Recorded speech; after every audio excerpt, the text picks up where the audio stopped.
Ini apa yang kita prediksi dari sebelumnya jauh-jauh hari, bahwa nanti ada satu partai besar akan gabung atau beberapa partai besar gabung, sehingga diumumkan wapres ini betul-betul kejutan. Iya, suatu kejutan itu bukan hanya bergabungnya partai ini, tetapi begini, masyarakat juga terkejut. Termasuk PKB bergabung, kita, aduh, alhamdulillah gitu ya.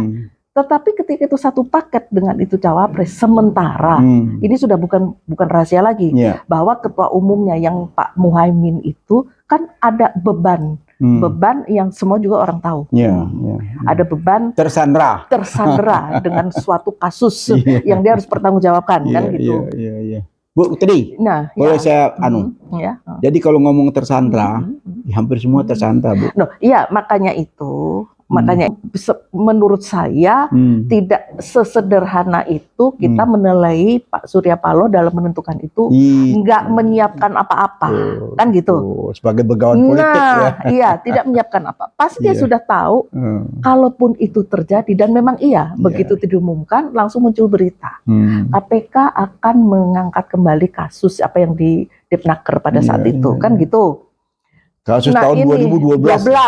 Nah, walaupun itu sebetulnya silakan aja, cuman memang satu, inilah negeri kita ini. Kenapa sih ada kasus mesti di freeze dulu, didiemin dulu kan, seolah-olah gitu nantinya supaya menjadi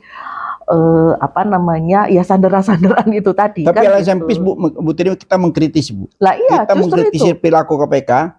Ini KPK ini sudah menjadi lembaga politik. Sudah menjadi alat politik kekuasaan. Alat dan lembaga politik. Kenapa kok mesti seperti itu? Tetapi di satu sisi, apabila yang saya bilang tadi, apabila itu memang akan dilanjut oleh KPK, ya silakan aja. Saya rasa tidak ada yang bisa menghalangi. Tapi kan jangan lupa harus adil. Nah, tetapi itu tadi.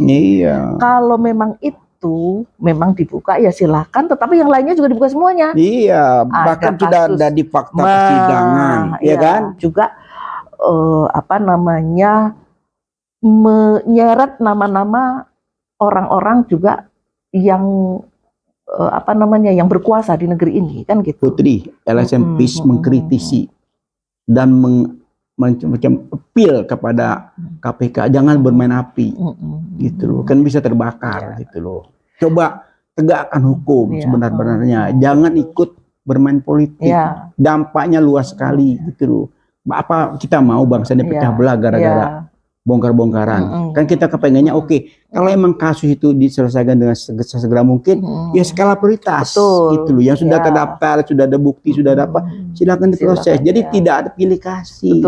Bukan sekedar pilih kasih, tetapi kemudian itu digunakan sebagai alat untuk menyandera itu tadi. Jangan jadi target politik, gitu loh. Nah, itu artinya semua harus diungkap, gitu. Kalau yang satu diungkap aja semuanya, gitu loh. Tapi sekalipun itu diungkap, saya rasa di Pak Surya Paloh sudah punya cara ini untuk bagaimana artinya koalisi ini akan tetap berjalan. Itu nanti seperti apa. Nah.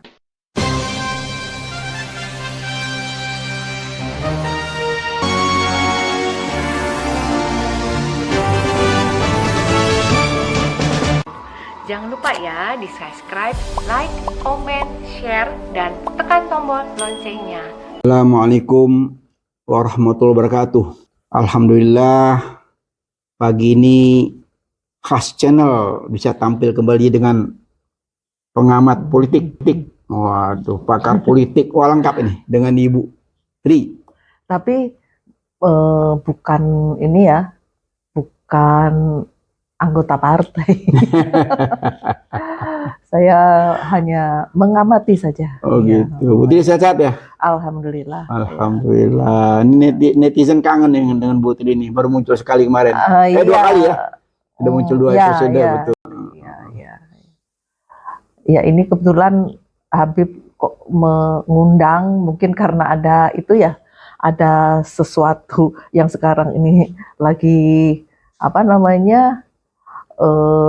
hangat gitu. Lagi hangat dan menimbulkan gejolak gitu kan mungkin ya. Bukan lagi hangat, mendidih.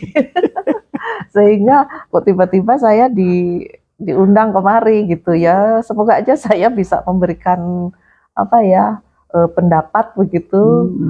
Ini juga menurut saya maksudnya tujuannya untuk apa ya, kalau saya nanti menginginkan itu agar situasi ini menjadi adem lagi gitu loh, dingin lagi, semua bisa berpikir dengan jernih gitu loh. Nah terserah Habib mau menanyakan apa ini sama saya kan gitu. Tentunya basic politik di House Channel ini ya tidak lain, kita masih fokus ke pilpres dan apa namanya pemilihan umum ini ya, Bu Tri ya. Karena begitu apa namanya partisipasi masyarakat yang luar biasa terhadap pilpres ini, sehingga gonjang-ganjing juga begitu dahsyatnya di antara elit politik. Ya mungkin Bu Tri bisa memberikan semacam pencerahan ya kepada publik ya, bahwa kondisi kita saat ini ya seperti apa, mungkin Bu Tri bisa. Ya, terutama kalau yang memang sekarang ini yang katanya tadi sedang, mungkin beritanya ini lagi panas gitu kan, lagi apa. Itu dengan adanya duet kemarin yang sudah di launching, Capres dan Cawapres, Pak Anies Baswedan dan Pak Muhaimin Iskandar. Dan itu kan yang lainnya belum ada yang mengumumkan itu kan, yang sudah firm mengumumkan itu. Nah, yang koalisi Perubahan dan Persatuan ini itu dia sudah lebih dahulu mengumumkan dengan namun demikian ya dengan satu dan lain hal itu menimbulkan apa namanya ya, seperti ada tiba-tiba ada petasan yang meledak gitu, luar biasa ya gitu. Karena sebagaimana yang kita tahu selama ini, kebetulan saya masyarakat yang hanya bisa melihat dari luar saja kan, kita tidak terlibat di dalamnya begitu ya. Di belakang layar ya. Artinya kita di luar yang bisa kita lihat. Selama ini KPP itu yang terdiri dari Nasdem, Demokrat dan PKS.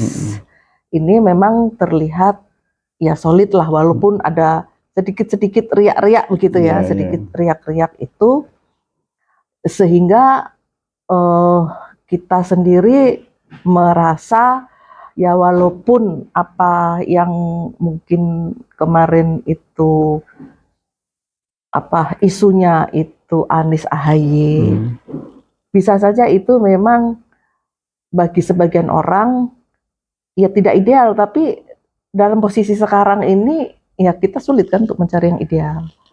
Tetapi ya mungkin para pendukung yang mendukung koalisi ini itu sudah merasa mereka ya sudahlah, intinya kita ini ingin mengharapkan sekali ada perubahan negeri ini ke arah yang lebih baik, yang lebih mendekati kepada nantinya tercapainya masyarakat adil makmur di negeri ini, kan gitu.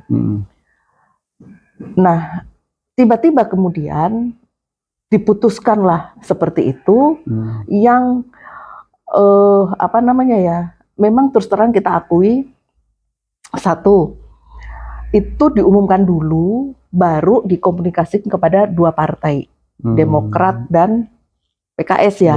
Tapi diumumkan dulu memang. Nah, ini yang mungkin dan itu satu.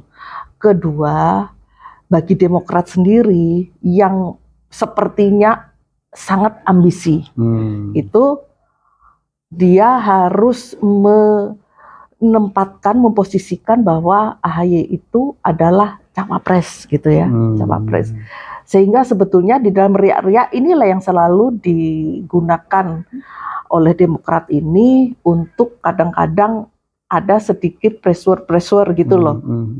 Karena apa? Tiga partai di dalam satu koalisi KPP ini, satu saja yang keluarkan ini menjadi nanti tidak bisa mendaftar ke KPU kan, Pak Anies gitu. Nah, itulah yang mungkin sebetulnya sudah dipikirkan oleh Ketua Nasdem sebagai yang pertama kali mengusung Pak Anies Baswedan, bahwa ini memang harus ada satu lagi partai yang bergabung di sini sehingga ini menjadi aman gitu loh. Sehingga tidak terjadi saling ketergantungan dan tidak ada salah satunya yang saling ada tekan menekan begitu. Itu mungkin sudah dipikirkan sama beliau kan gitu. Hanya kita masyarakat di luar itu kan melihatnya yang penting pokoknya ini berjalan dengan baik. Nah sudah itu. Hanya saja ketika diumumkan satu itu memang sudah diumumkan dulu baru dikomunikasikan dengan rencananya kedua partai. Mungkin saya luruskan ya. Jadi sepengetahuan saya ini di belakang layar sudah ada semacam pemberitahuan. Ada hanya saja di belakang layar gitu, tidak terlihat sehingga seakan-akan ini semacam ada peta kompli gitu gitu. Terus juga ada semacam kebuntuan komunikasi. Nah, sementara di sisi lain Surya Paloh ini kan kejar waktu. Betul. Waktu ini mungkin semua orang udah paham ya. Ada apa disebutin ini gitu loh. Nah, sehingga menentukan itu tidak bisa lagi ditunda-tunda sehingga sampai PKS pun juga sempat kaget. Jadi ini apa yang kita prediksi dari sebelumnya jauh-jauh hari bahwa nanti ada satu partai besar akan gabung atau beberapa partai besar gabung sehingga diumumkan wapres ini betul-betul kejutan. Iya, kejutan. Ternyata jadi betul kenyataan nih. Saya pun ikut terkejut. Betul. Nah, itu kan yang kita sebagai masyarakat kan melihatnya kan sesuatu yang di balik layar itu kan tidak terlihat. Nah, itu kan yang intinya pokoknya kita melihat ini waduh. Nah, sebetulnya yang menjadi suatu kejutan itu bukan hanya bergabungnya partai ini, tetapi begini, masyarakat juga terkejut, termasuk saya. Saya pun pada awalnya itu, aduh kenapa begini, maksudnya bukan begini bagaimananya. PKB bergabung, kita, aduh alhamdulillah gitu ya. Tetapi ketika itu satu paket dengan itu cawapres, sementara ini sudah bukan rahasia lagi, bahwa ketua umumnya yang Pak Muhaimin itu kan ada beban yang semua juga orang tahu. Ada beban tersandra dengan suatu kasus yang dia harus pertanggungjawabkan kan gitu. Bu, tadi boleh saya jadi kalau ngomong tersandra, hampir semua tersandra, Bu. Makanya itu kan gitu. Ini pun kan tidak mungkin tidak diketahui atau menurut saya tidak sesederhana itu kita menilai Pak Surya Paloh dalam menentukan itu nggak menyiapkan apa-apa kan gitu. Sebagai begawan politik iya tidak menyiapkan apa. Pasti dia sudah tahu kalaupun itu terjadi dan memang begitu diumumkan langsung muncul berita KPK akan mengangkat kembali kasus apa yang di Depnaker pada saat itu kan gitu. Kasus tahun 2012.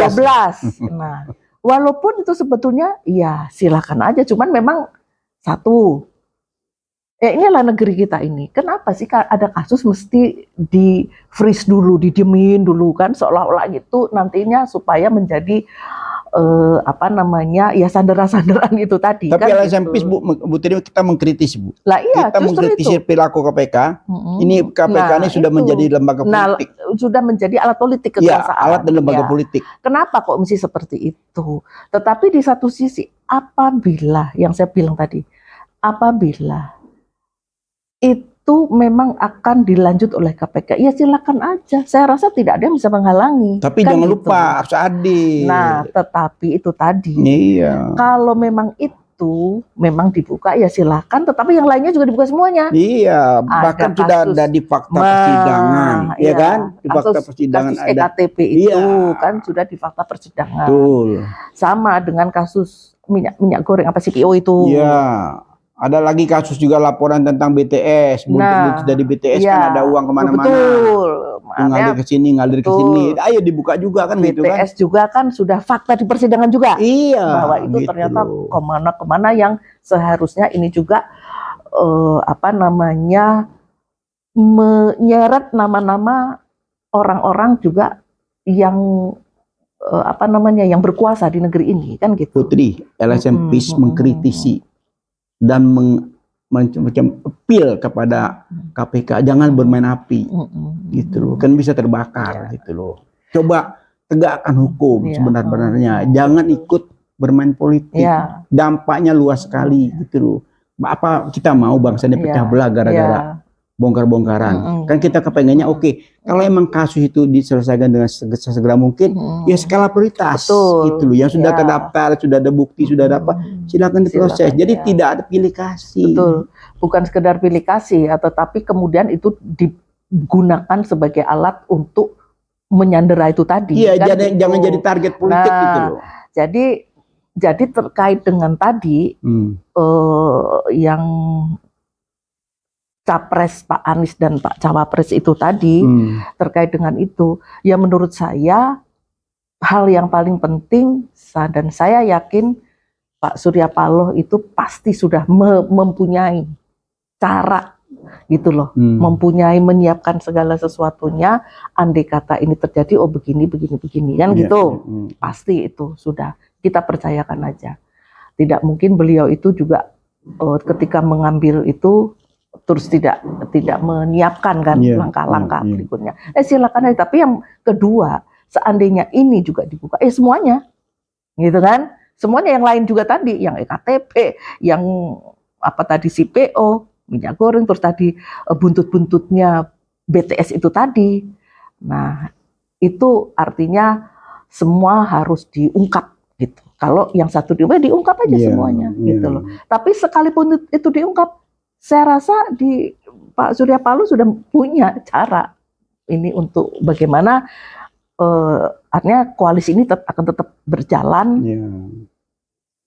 Itu nanti seperti apa. Nah, itu yang artinya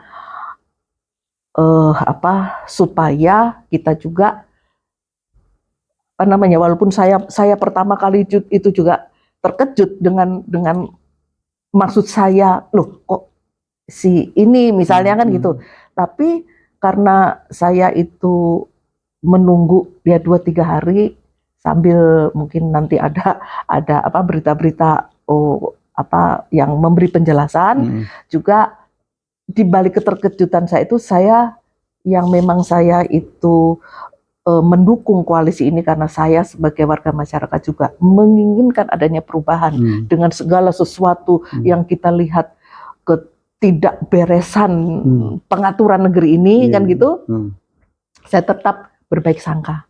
Oleh karena itu ya tidak serudak-seruduk, juga saya walaupun saya ini bukan siapa-siapa, saya menuduh siapa-siapapun kan apakah itu mempunyai efek, tapi paling tidak saya itu di lingkungan lah, mungkin di lingkungan keluarga, di lingkungan teman-teman, itu setidak-tidaknya kan ya sudah kita berbaik sangka dulu, saya bilang gitu, kita tunggu saja gitu,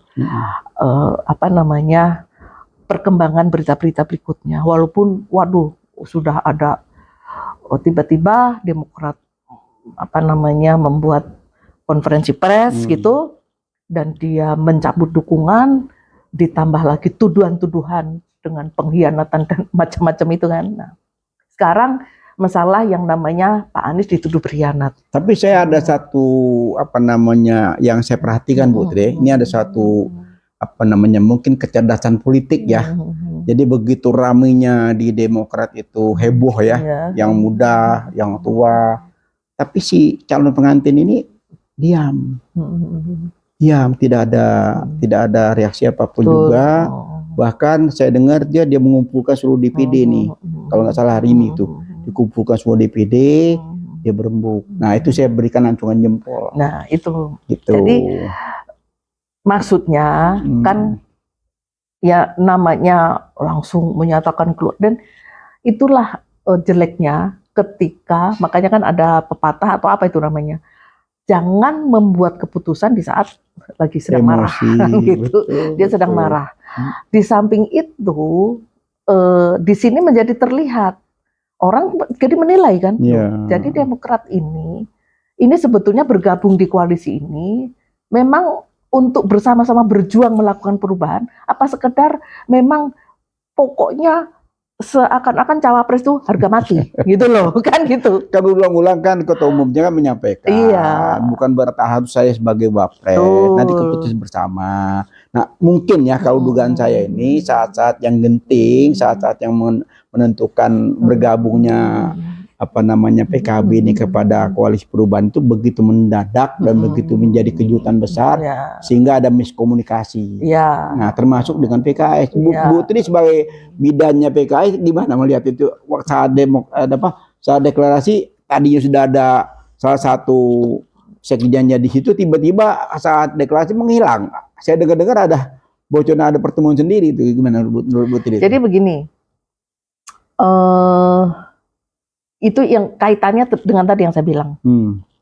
Ini bukan karena PKB-nya bergabung, tetapi ketika yang ditempatkan menjadi cawapres itu ternyata ada beban itu tadi, sehingga itu tadilah yang membuat kurang nyaman mungkin ya, kurang nyaman, termasuk mungkin bagi PKS kan gitu, dan juga memang ada kesan fait accompli tadi, sehingga memang saya bilang di balik itu seperti itu, tapi kan nanti pada ujungnya itu kita akan tahu hikmahnya kan gitu.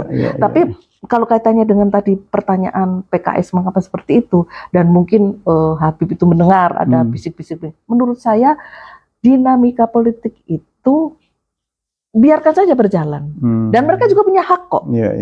Mereka juga punya hak untuk mungkin dilobi sama yang lain, apa yang bagian mereka punya hak. Tapi pada akhirnya ketika mereka konferensi pers kan mereka menyatakan loh mereka itu akan tetap berada di sini. Karena kita tahu ya, ini mungkin itu yang menjadi kejutan itu seperti itu. Ketika kita ingin melakukan perubahan itu, tentunya kita ingin semua itu yang yang diusung yang apa itu kan tidak mempunyai beban yang tadi, gitu loh. Sehingga ya terkejutnya mungkin di situ, gitu. Ya itu sesaat mereka mungkin, tapi kan mereka tidak mengeluarkan statement apa-apa selain mereka memang mungkin urung untuk menghadiri itu. Tetapi kan kalau yang saya lihat di berita, Ketua Umumnya Pak Ahmad Saiku tetap menelpon Pak Muhaimin, mengucapkan selamat, gitu loh, mengucapkan selamat. Jadi kalau menurut saya justru PKS ini sudah melakukan sesuatu yang baik ya untuk pendidikan politik. Oh gitu. Ya. Artinya komunikasi itu ya artinya gini, kita punya tujuan mulia, tapi itu alangkah baiknya juga kalau dilakukan dengan cara mulia. Tapi ini kan kondisi kita kan beda, Bu. Artinya gini loh, cara mulia itu ya artinya kita tidak bisa memaksakan itu tadi. Mereka punya itu seperti itu ya kita juga tidak bisa. Iya kan kondisi politik ini kan serba tekan menekan. Tetapi ada peristiwa sana sini. Betul, artinya di satu sisi ya kita kan melihat sekarang dari sisi PKS itu wajar. Tapi di satu sisi mengapa itu diumumkan dahulu? Dan sebelum diumumkan kan Pak Aniesnya diundang sama Pak Surya Paloh. Dan Pak Anies juga tidak begitu saja, oh iya begitu enggak. Kan ada dialog juga, ada pertanyaan juga, mengapa kan gitu. Tetapi kenapa kok itu diumumkan dulu baru akan melakukan ini? Itu juga ini kalau kita sekarang lihat dari sisi yang mengumumkan dari Pak Surya Paloh, dari sisi Nasdem, itu mereka juga pasti mempunyai pertimbangan mengapa kok mereka harus mengambil cara seperti itu. Strategi politiknya. Nah, jadi tapi dilihat dari PKS loh kok begini. Sehingga menurut saya ya sama-sama lah. Tapi toh PKS lebih bisa artinya ya itu tidak salah juga dia supaya ke depannya jadi segala sesuatu itu apapun yang ada mungkin yang kita harus walaupun di dalam kondisi seperti ini tapi lebih baik saya bilang lebih baik kan kalau etika politik itu juga komunikasi berjalan kalau dengan kondisi baik. Normal Bu, ini kondisi kan nggak normal. Nah itu kan yang saya bilang ini kita masyarakat kan berharap seperti itu.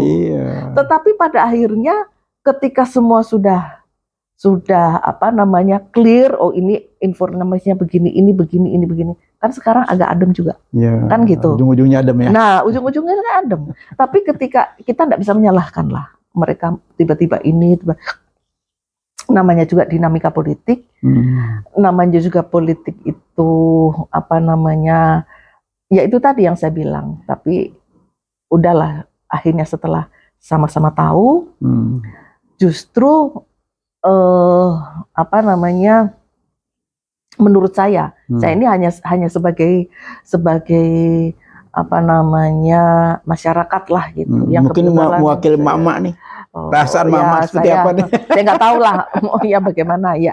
Intinya itu, menurut saya dengan adanya ini hikmah itu sebetulnya KPP ini mendapatkan anugerah.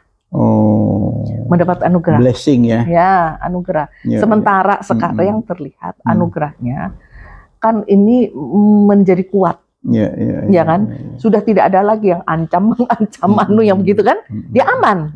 Sehingga bisa mengantarkan nanti Pak Anies dan cawapresnya sekarang itu bisa mendaftar ke KPU. Artinya bisa mengantarkan lah itu sampai ke KPU. Apapun yang terjadi ini aman. Oke, saya ada pertanyaan nih.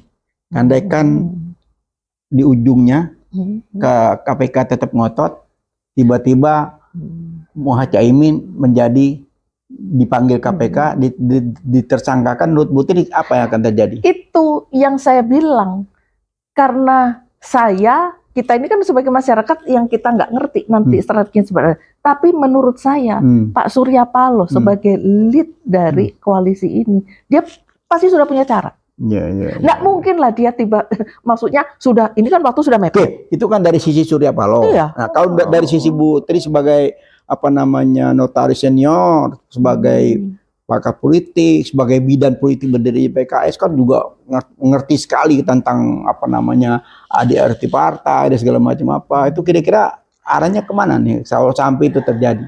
Ya, artinya begini. Ini kan walaupun mungkin saya tahu, tapi kan saya bukan orang nanti yang akan bisa memutuskan itu langkah apa yang kira-kira.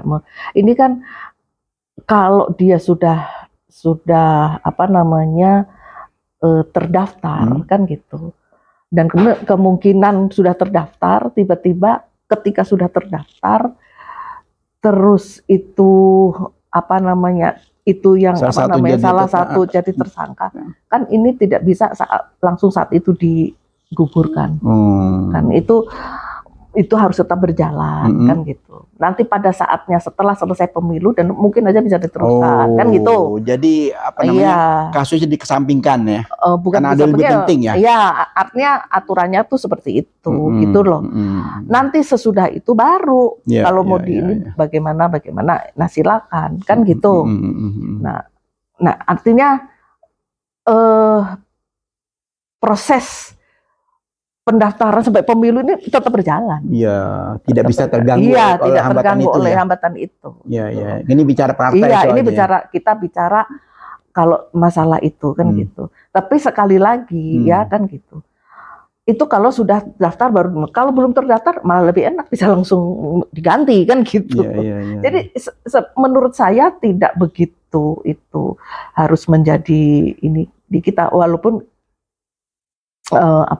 nanti kita itu orang yang ingin hukum itu berjalan sesuai dengan apa namanya untuk memenuhi rasa keadilan masyarakat. Ya silakan aja kok gitu loh, silakan aja lah kalau itu mau diangkat. Tetapi alangkah tidak eloknya kalau ini diangkat yang lainnya enggak. Nah, kan gitu.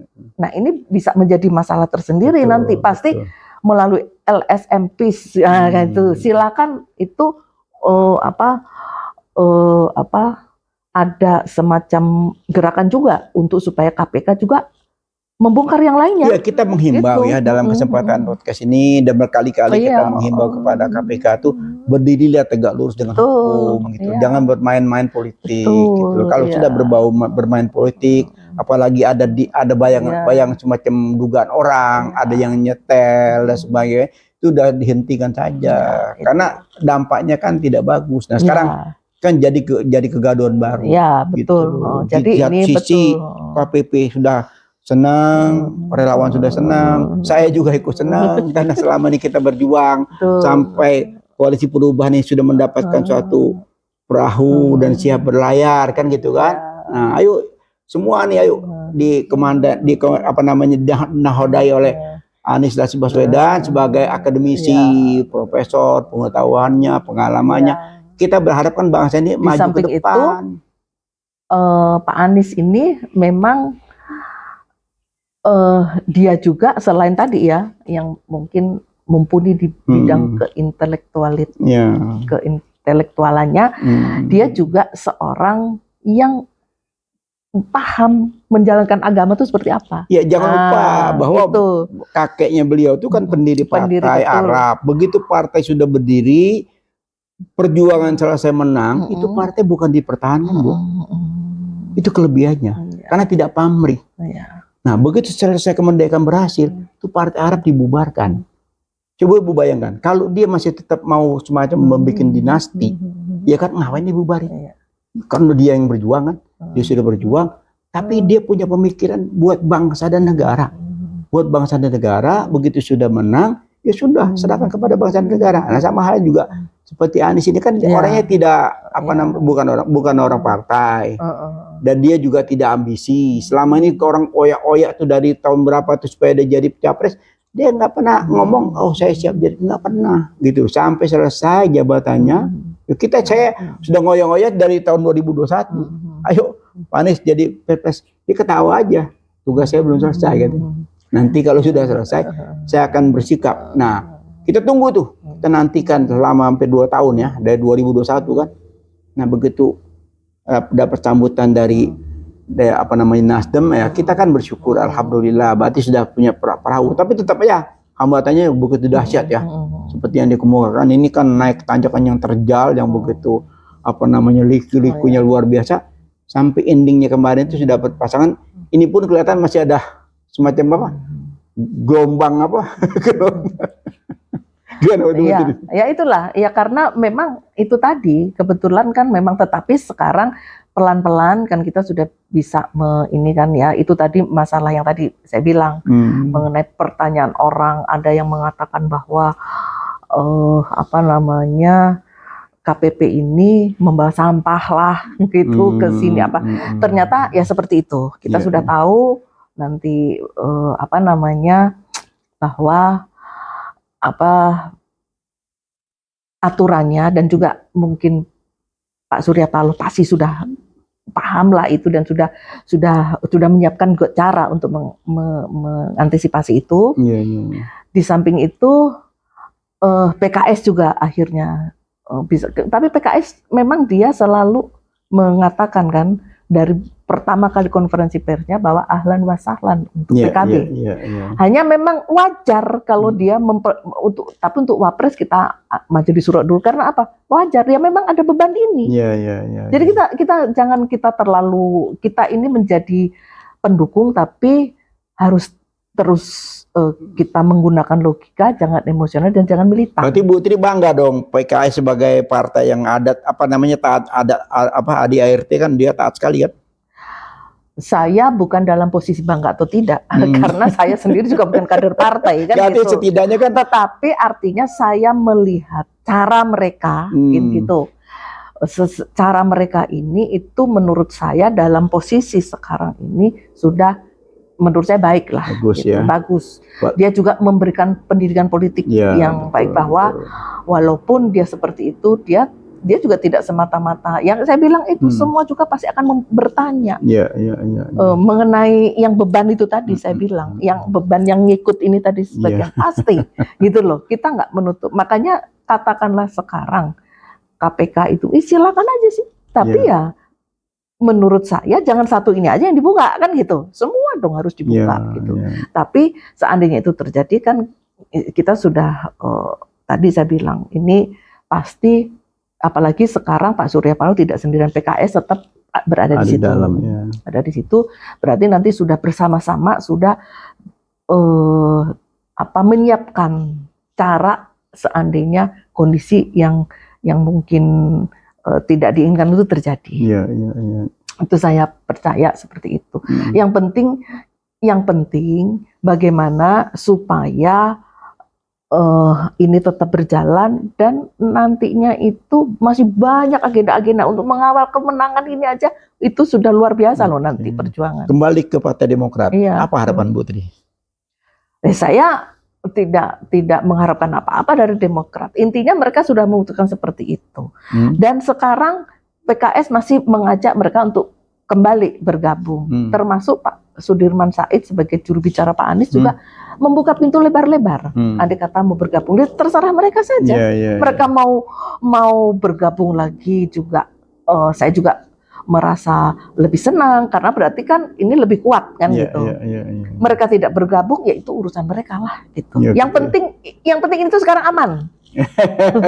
Yang penting aman untuk mengantarkan bisa daftar ke KPU, itu aja gitu loh. Ya? Betul. Jadi nah, sebetulnya kalau misalnya mereka perjuangan mereka adalah memang demi untuk memperjuangkan perubahan itu ke arah lebih baik untuk negeri ini, pastinya mereka akan berpikir dan mereka akan kembali, gitu loh. Namanya kita berkontribusi untuk negara ini kan tidak hanya wapres, banyak cara. Apalagi tidak mungkin lah, dia sebagai ketua umum partai dan partainya juga termasuk yang partai besar kan gitu. Walaupun partai besar tapi masih di bawah Nasdem sama PKB kan gitu. Tetapi artinya sumbangan mereka nanti untuk bersama-sama menjalankan perubahan ini itu juga sungguh sebetulnya akan lebih kuat gitu lah. Karena ini kan bukan sekedar koalisi perubahan mengikuti Pilpres kemudian menang, gak kan itu aja kan. Yang lebih berat nanti adalah ketika sudah menang. Apa yang harus dilakukan? Betul, apa yang harus dilakukan. Ini kan tidak bisa hanya bergantung kepada pemerintah eksekutif saja. Ini juga legislatif.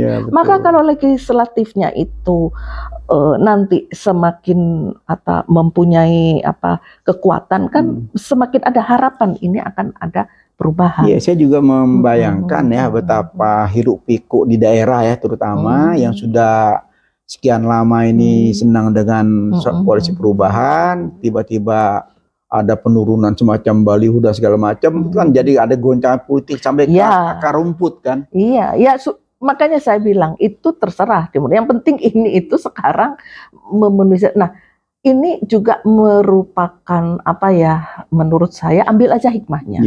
Ambil aja hikmahnya sehingga yang sekarang masih tergabung ini itu menjadi cambuk lah bagi mereka untuk selalu memperlihatkan bahwa mereka bisa bekerja dengan baik, dengan cara yang tadi, juga dengan cara yang mulia, dan memang ingin memuliakan dan membahagiakan seluruh masyarakat Indonesia. Itu loh maksud saya. Mereka itu harus buktikan kan gitu. Mereka harus membuktikan itu. Jadi yang saya katakan tadi ini nggak hanya perjuangan itu, nggak hanya eksekutif. Jadi gini Bu Sri, jadi ada pepatah Arab ya, kullu syai fi sholeh katanya. Jadi semua kejadian itu ada baiknya, tapi selalu di belakang, gitu loh. Jadi kata kuncinya seperti Bu Tri bilang tadi kan, aman, gitu. Aman pasangan amin. Itu yang pasangan itu bisa mendapat sudah aman kalau untuk ke situ kan. Yang penting jadi itu saja. Aman pasangan amin ya. Pasangan amin ini Anies Caimin. Nah, sekarang jadi pasangan amin ya. Jadi misalnya ini ternyata mengaminkan dari semua doa. Nah, itu yang maksud saya. Nah, satu lagi Bib, ini yang sekarang menjadi kadang-kadang orang membuat statement atau mengeluarkan pendapat juga macam-macam. Oh, ini sebetulnya adanya keputusan ini Pak Surya Paloh itu dikendalikan oleh Pak Lurah. Kan ada yang begitu, kan ada yang seperti itu kan? Ada yang seperti itu. Nah, saya itu hanya ingin semoga aja pendapat saya itu benar dan diterima oleh semua saja kita yang sekarang mendukung koalisi perubahan. Jadi kalau menurut saya logikanya, kalau memang Pak Surya Paloh itu memang dikendalikan untuk mencalonkan Anies, tapi nanti Anies akan supaya ini tidak tereliminasi lah sebelum itu. Gini Putri, ya, karena ini isu menarik ya. Surya Paloh dikendalikan oleh Pak Lurah. Kita bahas satu session lagi antara di mana kita kupas ini tentang wacana ya selama yang berkembang itu seakan-akan Pak Lurah ini masih ikut mengendalikan Surya Paloh. Kalau menurut saya gini, mungkin tidak usah satu session yang panjang, tapi ini adalah kita logika aja. Kalau seandainya Pak Surya Paloh ini dikendalikan oleh Pak Lurah, kenapa sih kok masih banyak sekali cara dan upaya untuk menjegal Anies? Oke, makanya saya bilang kita bikin satu episode karena itu cukup lumayan panjang. Jadi yang episode ini, tapi paling tidak para pendukung itu tahulah. Pokoknya dan mereka juga yang suka mengatakan itu, cobalah berpikir secara logis. Oke, baiklah, kan? Session politik terkini kita bahas dengan Bu Tri ini begitu hangat ya, sehingga menjadikan proses pencerahan ya. Mudah-mudahan khas channel dan netizen channel makin hari semakin menyukai channel ini Bu ya. Insya Allah. Kita akhiri dengan wabil taufik wal hidayah. Wassalamualaikum warahmatullahi wabarakatuh. Waalaikumsalam warahmatullahi wabarakatuh. Makasih Putri. Terima kasih.